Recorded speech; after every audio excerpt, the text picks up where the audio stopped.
Well, thank you so much for coming on such a terrible evening. Wow, it's great to have such a good turnout. And this is a fabulous book. I don't know if anybody has read it yet. It's quite possible that nobody has, but somebody might have done. I just really loved it. It's just amazing that it's about a real person who really lived, but it's told in such a captivating way. It's kind of crystallised so nicely in fiction. And I'd love you to give us a little bit of a flavour of the book. Maybe you could do a little reading. This isn't rehearsed at all. Well, I will do a short reading, but I'm not going to read in German. The first couple of lines are in German, so I'm not going to do that because... Why not? I might get told off by the German speakers in the room.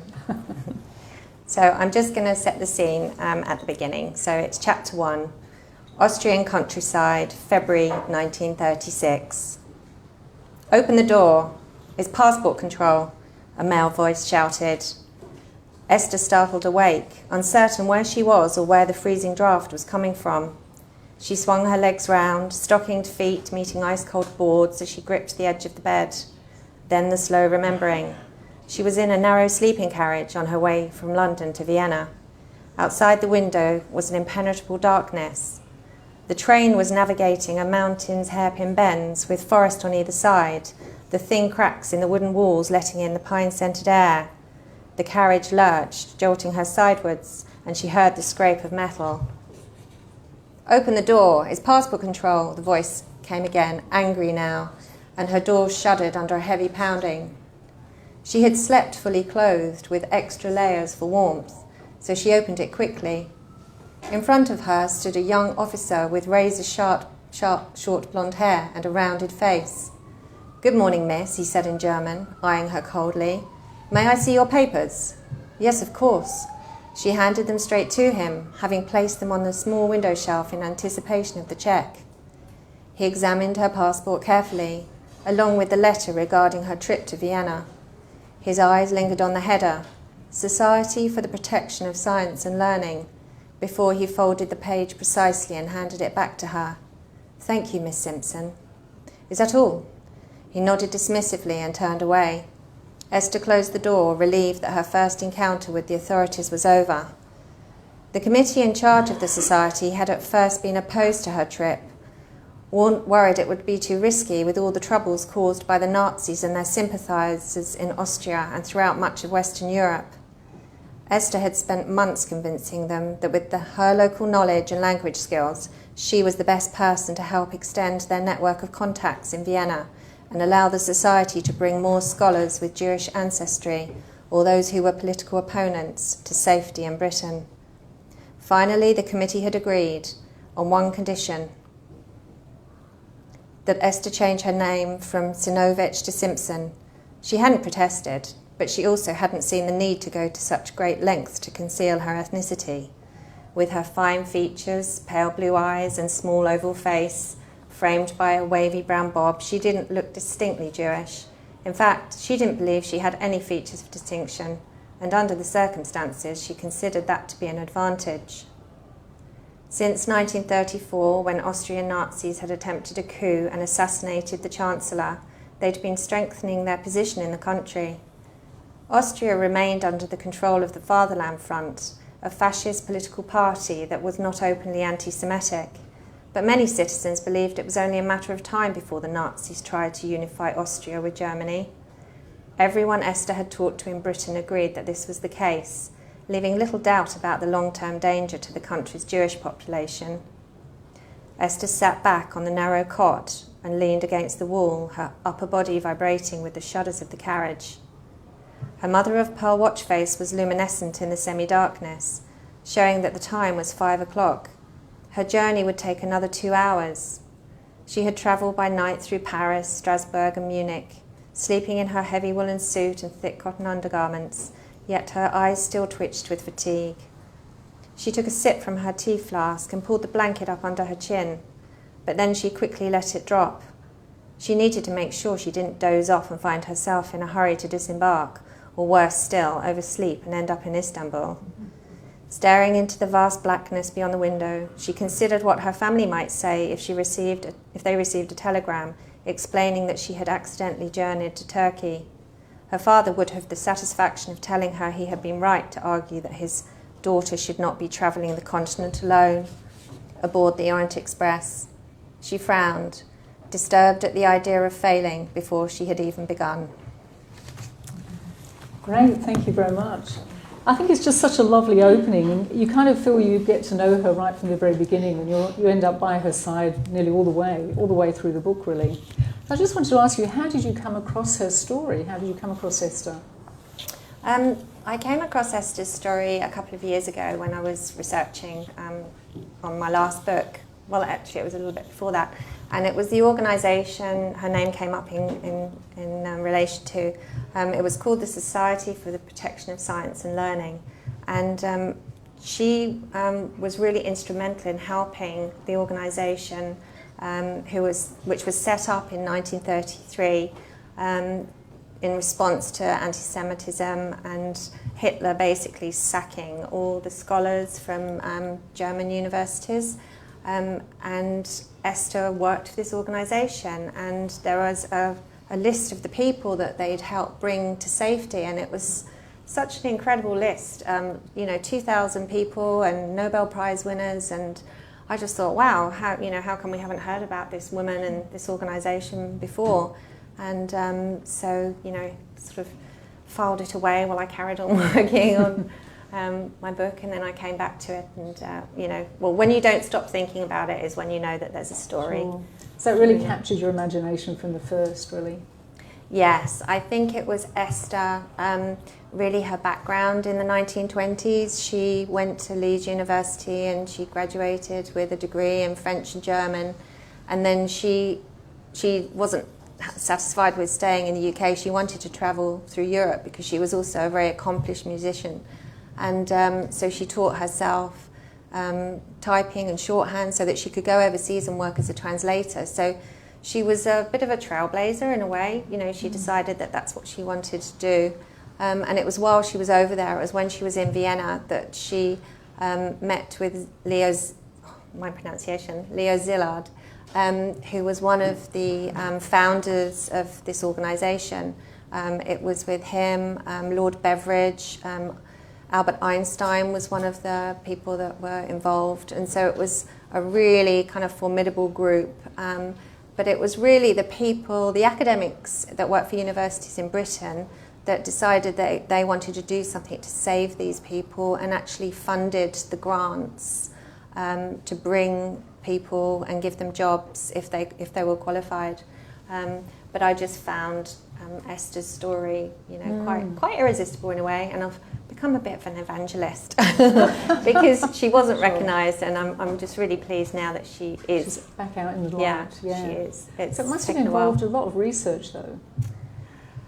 It did. There were a few key books which helped. There was a lot of online research. And of course we weren't really able to travel, so that was a bit of a shame because I wasn't able to go to Leeds. They have, Esther donated all her papers there, and also the Bodleian Library in Oxford has the catalogue from the archive of the organisation. So in normal times when there wasn't COVID, you would have gone over there and done that research, Yeah. So luckily I managed to find a couple of people to help, and then just relied on a lot of, there are texts which are background reading, but really, I knew that I didn't want to get too deep into because it was interesting because of the characters that were involved. They were, award-winning scientists and people who, came up with amazing inventions, and I just didn't want to get too sidetracked by that. So a lot of the research was just about how people lived then, because this went back earlier than my other novels. They really started sort of 1940, and this was back from 1933. It actually starts in 1936, but I had to understand all those events of the war that were leading up to where I'd, sort of picked up on my other novels. I'm not a history graduate, it's not... I studied economics at university, so did I. Shows how useless economics is, isn't it? Well. We could have made a lot more money, probably. Yeah. mind. Wouldn't have been as much fun. And so, when you say that you got a couple of people to do a bit of research for you over in England, how did that happen? Through recommendations. They were PhD students who were working. One was at Leeds University studying, the other one was at Oxford. But it actually didn't go so well because I couldn't get over there to research, so I asked them to, but then of course COVID and the library shut down, and so they couldn't get in either. So I did get some material, and I got some towards the end actually when I was editing, and so it was, there were certain things that I thought, oh, that's good that I know that, but that didn't sort of make it into the book. Sure, absolutely. And do you research usually before you write, or do you research as you go along? Do you write the story and then think, oh, I'll fill in the pages here? I do a fair amount of research before I start, because I think when you're kind of constructing a world, even if it's a world that has existed, you still need to understand it, and you need to understand your character's place in it. So I couldn't write blindly, like when I was, creating character, even if it is based on a, a real person, and there's a lot of real people in the novel as well. It's quite valuable just even being able to watch archive film clips, which I did of Austria, because Austria in the 1930s, it's such a stunning sort of setting as well, a really beautiful place to base what became, some sort of unfortunate events. Sure, absolutely. And this is quite a departure for you as well, because I think this is your first true story. Your other three books were fiction, pure fiction. So why did you decide to kind of move? Because it's a big jump, isn't it, really? Well, the other books were based on real events, essentially, but fictitious characters. Yeah. Maggie's Kitchen was based on the communal kitchens that the Ministry of Food set up during the Second World War to help feed homeless. Eleanor's Secret was about a war artist who worked for a committee which was 36 male war artists and one female, and she wasn't allowed to go and record war overseas. And again, Finding Eadie was based on baby farming, which was a real practice during the war, and set in the publishing world, and how important books were during wartime. So there were elements like the foundation and the setting is very much real. But this, as you said, is the first novel which is real character. I really admire Paula McLean's book, The Paris Wife. And there's other novels which do it so well when they take real characters from time. I really enjoy reading those, and I thought, oh, I'll have a go. Was it harder than you thought, or easier? It was harder actually, because you kind of feel that you have. Sorry. Gosh. Okay.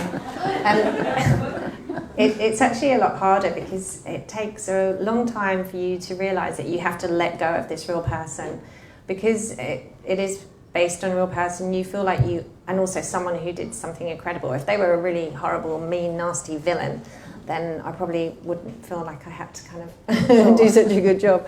But it took me a while in the process, and the editors to say to me, you can departure from the real Esther, and it is fiction, and but it's risky, and you do feel sort of a responsibility, I think. Absolutely, because I think it's really, really hard, because you've got a real person. You want to be respectful to them and their memory, and anybody who may have known them and been descendants from them.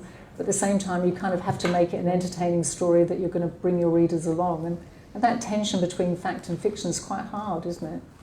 Yeah, exactly. Especially seeing her story was a really compelling story, but I knew I wanted to write a love story as well, because she was so dedicated to what she did. She didn't have time for a love life. Well, there was nothing I found in the records anyway about her having a marriage or a relationship. It was the refugees that she saved that she called her children. So I wanted to give her that love life, and I also thought, you know, she's saving these people, but what if she couldn't save the man that she loved? You know, that would create all the drama and the tension in the story. So that's what happens, and it's a great way of telling the refugee story as well. But you know, if her family do read it, sure. then you know, who knows what they'll say. And all your stories are set in wartime. What is it about with you in war? I don't know. Should I be worried? I think it's just a case of once you start researching in an area, you come across interesting or untold stories, and I think that's what interests me, is telling. Well, it's what I get excited about, is when I find a story that I haven't heard about, and I think, oh, you know, this would be a good story to tell. So, and you obviously have a real feel for wartime Europe as well. I mean, that comes through on the pages too. So I guess once you start researching a certain period, you kind of get really involved in that period as well. Yeah, and I think it's, you know, my grandparents served in the war, and you kind of grow up on stories, and we grow up with knowing about the Second World War. I mean, it still has, you know, an influence on us, doesn't it? So. And one of the things I love about historical fiction as well is that it usually tends to be about women in history, and we don't tend to hear very much about women in history, really. I guess because, you know, men tend to assume that, sorry to the men here, the men tend to assume that they kind of create history because they were often in positions of power, certainly in the old days. We'll have to see with the election whether the women suddenly become very powerful, but that's not yet. But I think men wrote history as well, so these kind of books really bring women out into the fore that we've never heard before. Is that one of the appeals for you as well? Oh, for sure. I mean, you know, all the kind of the female protagonists. I mean, even though Eleanor is a fictitious character, she was based on a composite of female war artists from the time who also wanted to record the war and go overseas and do it like the men did. And with Esther, as I mentioned, she's, you know, university educated, but she had a role translating, and very much that admin role within this organisation. But there was obviously such a real meeting of the minds and such an intellect that comes through when you read about her, and when you read about what the other the refugees say about her, and what the people that she worked with say about her. And she remained friends with lots of them for years and years. In fact, when she retired, they all clubbed together and bought her a flat to live in, because she actually took a pay cut to go and work, like half her salary, to go and work for the organisation to begin with. And you just get a real sense that she was a really, and again with the music, because it's the intellects of that era, most of them played music as well, and she did with many of them. She played with lots of famous names that you would recognise. Yeah, absolutely. Because I don't know if many people heard, but right at the beginning we had some of her music playing as well, some of the music from that period as well, which was good. I mean, are you musical as well, or did you have to research that too? No. I can't keep expecting you to pick up a violin and play as well. Oh yeah. Not going to happen yet. No, Rosemary was going to, but she changed her mind. No, I don't know where she is. No, I'm not musical, but it was really interesting learning about music, researching this, and my friend Rosemary, who's here, I'm not sure where she's sitting, but she is a musician for the SSO and really helped with the research, because it was very much of who Esther was, and music was a big part of her life, and she said it was her passport, because it took her into areas that she would never have been able to go, and into, you know, worlds and situations. And I wanted it to be a really big part of the book as well. You know, you couldn't not include it. And there's actually a playlist at the back, which you can just, with the QR code, you can play this playlist on Spotify. And it's music that was her favourite music, and that's also in the novel as well. But it's very much who she was, and a way that she communicates with Harry as well. Harry is he was an academic and a musician. That was fantastic. You can read the book and listen to the music at the same time. How lovely. Yeah. Oh. And Esther was a real person. Does she still have any living descendants?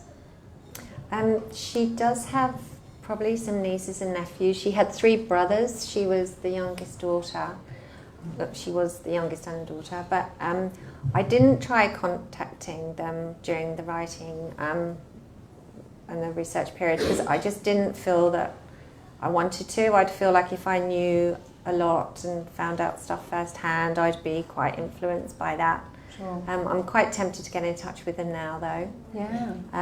It's the 90th anniversary of the organisation next year, and someone is writing a non-fiction book, and she's just been awarded her own blue plaque in Leeds. So I'm sure there's going to be a lot of interest in her. Absolutely. And, so will you go over for the anniversary? Because that would be nice. I don't know. I'm talking to the Stephen Wordsworth, who's the executive director of Cara, who was amazing. And without him, there wouldn't be a book, because when I first approached him about doing a novel based on her life, he was really encouraging and gave me access to the archives. So very grateful to him.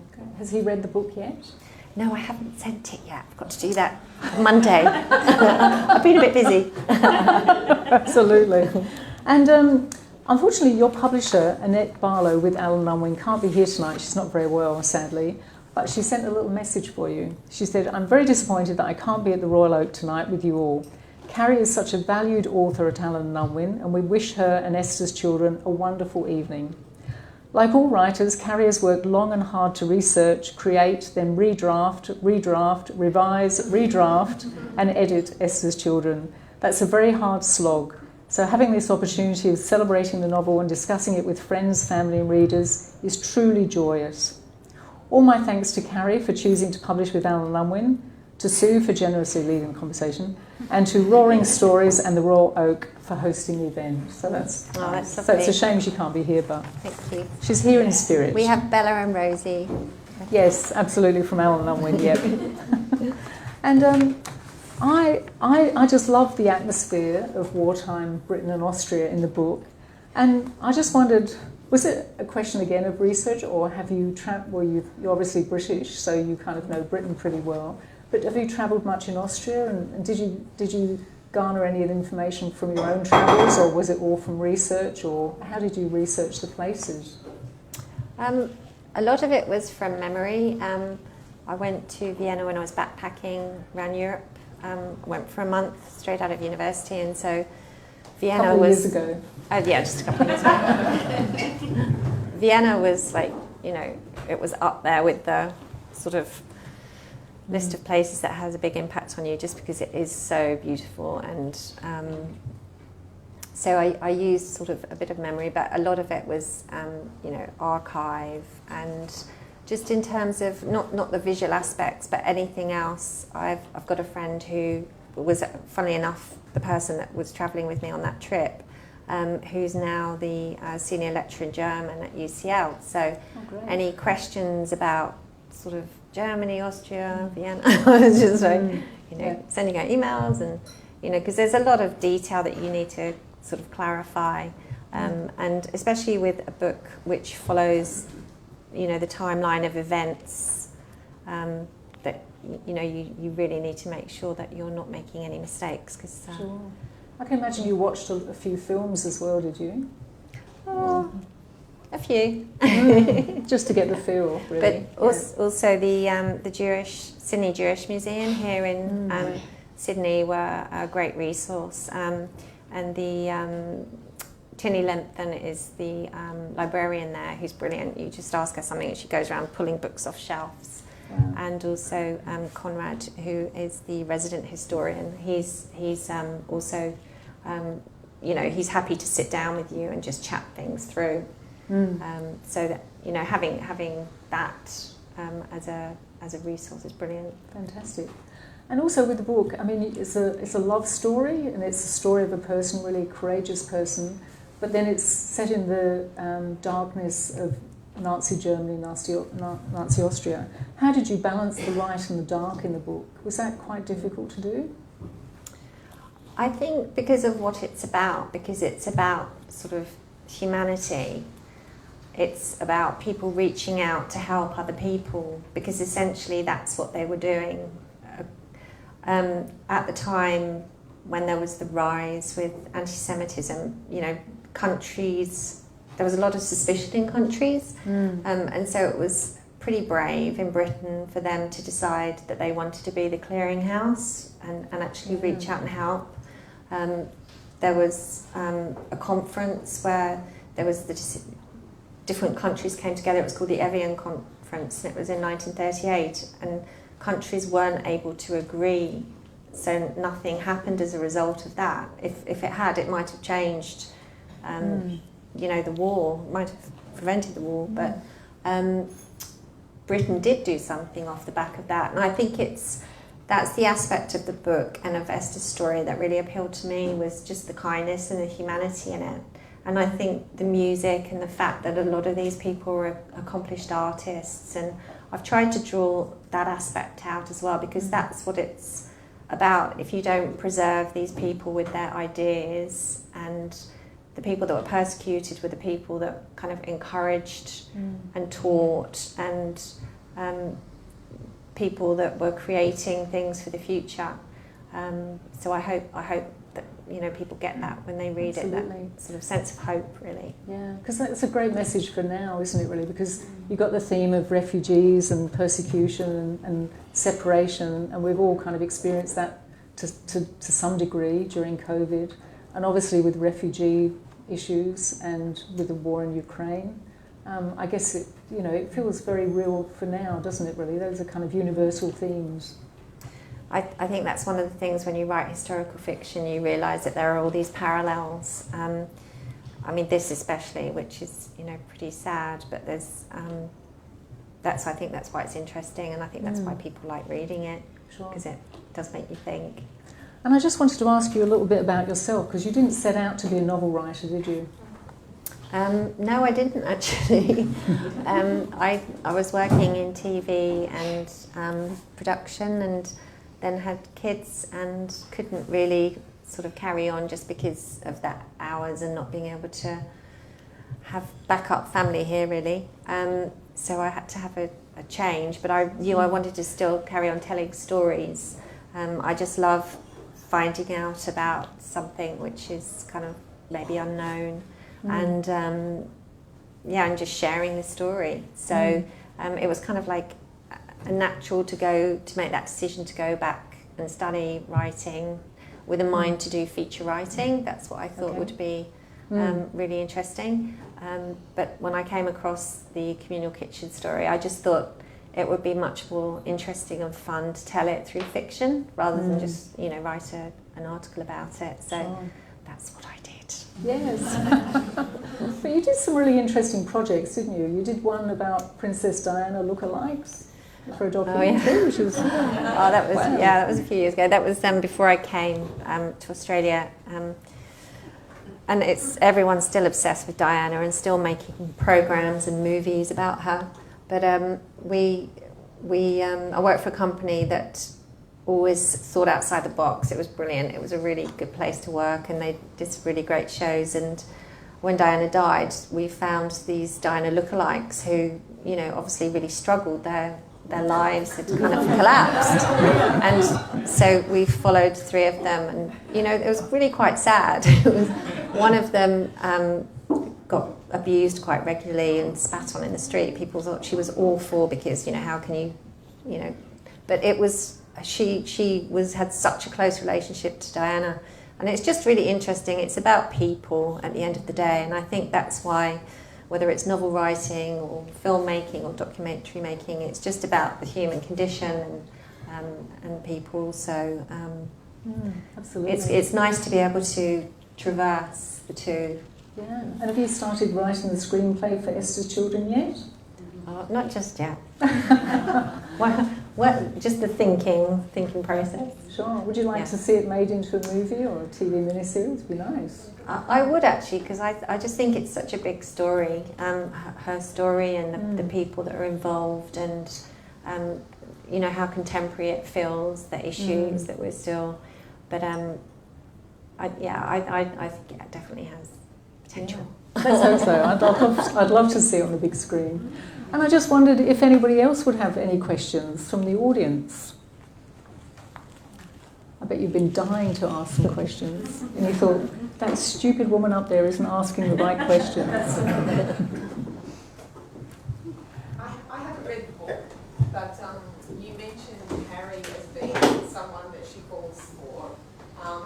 Is he a real person? Did you find that there was a Harry, or is he completely fictional? Okay, the question was for everybody, did you find out whether Harry, the man she falls in love with, was ever a real person? Was he based on somebody real? He is fictitious as well, but he is based on different people that I read about. I had all the case studies of a lot of people that came over and their skills and their characters and what they were like in letters, and so he's really an amalgamation of those people.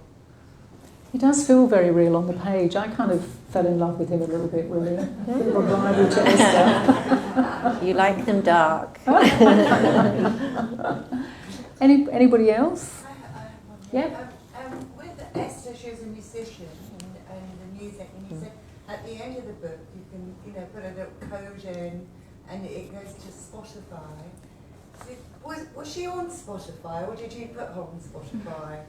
So, I'm so sorry, they've told me to repeat the question. Sorry. No, not at all.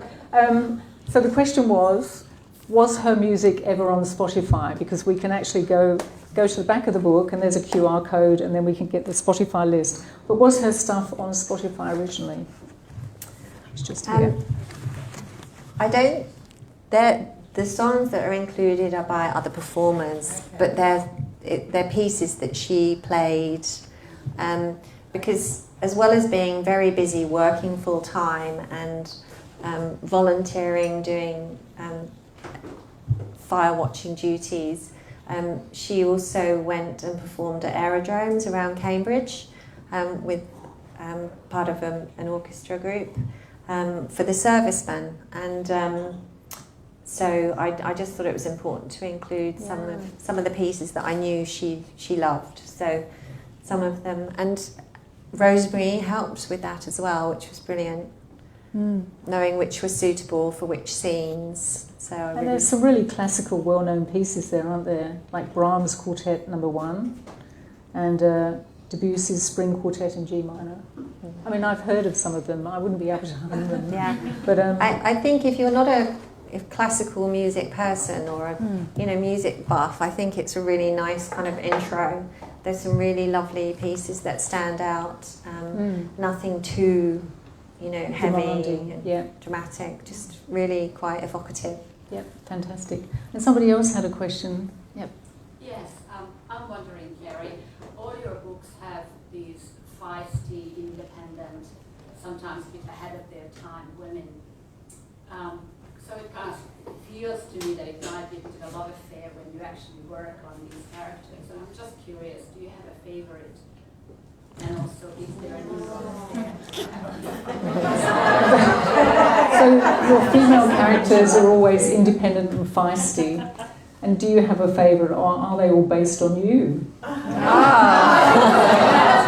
I added a bit there. I don't know. You're not allowed to have favourites, are you? Well, you could tell us what your favourite child is. I can see the children here. I think they want to know. Why? They're both here. They never talk to me again. I guess it has to be Esther at the moment because she's my latest love. And as well because she was a real person too, so it kind of adds something to it, doesn't it? Really, yeah. Because she becomes a real person rather than a fictitious character, however real they can be. That's the thing, it's hard to sometimes separate fact from fiction. I think that's where kind of novelists play around, historical fiction novelists, in that kind of that grey area, which is Because have you seen photos of her? Are there any photos of her? Yeah, there's a photo in the book that we included, which again is was something which the distance and working during COVID was quite hard, because that photo didn't come to light till right at the end. We were actually, I think I'd proofread, and it was literally going to the printers, and I found this photo that hadn't surfaced before, and I was like, I really want to include it, but we couldn't. You have to go through all these different steps to get approval and copyright and everything. Of course. And they said, oh no, you definitely can't do it. And then these amazing librarians just, said, okay, we're going to help, and they did. So fantastic. It was really good. And did you have to rewrite, when we heard at the beginning, when you described Esther, did you have to rewrite that description for the photo, or was it accurate when you first wrote it? I did. How did you know? She had, I described her eyes as being dark, and they were actually blue. So I was like, oh no, it's printed. No. I thought you were describing yourself, really. Oh. Any other questions? Anybody else? Yes? Carrie, I'm interested in the organisation and where they are today. You said they're 90 years old. Are you aware of how active they are, how much work they have, what regions of the world they're in? Yes. So I'm so sorry, because we have to do it for social media, for the media thing. How is the organisation doing today? Because it's 90 years old. Is it still very active? Is it still happening? I'm so sorry that I'm repeating it, but we have to for the stream thing. So. Yeah, no, that's fine. That's thank you for asking, because it is very much sort of alive and well. It's called CARA, which is Council for At-Risk Academics, and it's carried on working because, of course, there's always been conflicts in different areas. I mean, it was, the Spanish Civil War, then it was the Second World War. They've been active in helping in Afghanistan, in Syria, and at the moment, obviously, they're helping with Ukraine. So they're based in Britain, but they've got they help in other countries as well. So anyone that's interested should head over to their website and have a look. But hopefully there'll be some more events happening, which we can carry on, kind of like the awareness as well of what they're doing. And have you started working on another book now? I have. Oh. You heard it here first. Yeah. Yes, but I am also seriously working on some drama. Oh, okay. So, yeah. Oh, fantastic. Would anybody else like to ask anything else? And I think you wanted to thank a few people, didn't you? Yes, I did. I just wanted to take a minute just to say thank you very much. Of course, to the Royal Oak for hosting the event, and to Daniel and Kate and Roaring Stories for putting on such a great launch and being such a great local bookshop and so supportive of all the authors. I know you have many people come through your doors, and there's a reason for that. I also want to say a big thanks to Sue for agreeing to do this, because she, not only is she delightful to talk to and have here, but she is very busy, and if I had as much on my plate as she does at the moment, I wouldn't be here. So, so I'm very grateful to her. Pleasure. I want to thank my family as well, John, Sam and James, for being supportive, and even though they don't think I have a real job still, I know that there are moments when they're vaguely interested, so thank you. Also, I mean, writing the book was a real team effort because of the research, and I've talked a little bit about the musical aspect, but I really am grateful to Rosemary, because just understanding the process of being a musician and what's involved was fantastic in helping me select the pieces. So thank you, Rosemary. And also Geraldine, who isn't here, but she's the friend that I spoke about briefly. There are lots of libraries that I've spoken about that were also brilliant. And also I'd like to thank Stephen Wordsworth from Cara, because as I said, if he hadn't have agreed to let me have access, then I wouldn't have been able to write about Esther. And then lastly, probably the team at Allen and Unwin. I know Annette's not here, but it's the 4th time that she's put her faith in me to write a book, and I'm really grateful to her, and also to Krista and Kate, the editors, who do an amazing job of wrangling various drafts into novels. And well, lastly, I want to thank you all, because lots of you have been to all 4 launches, and I really appreciate your support.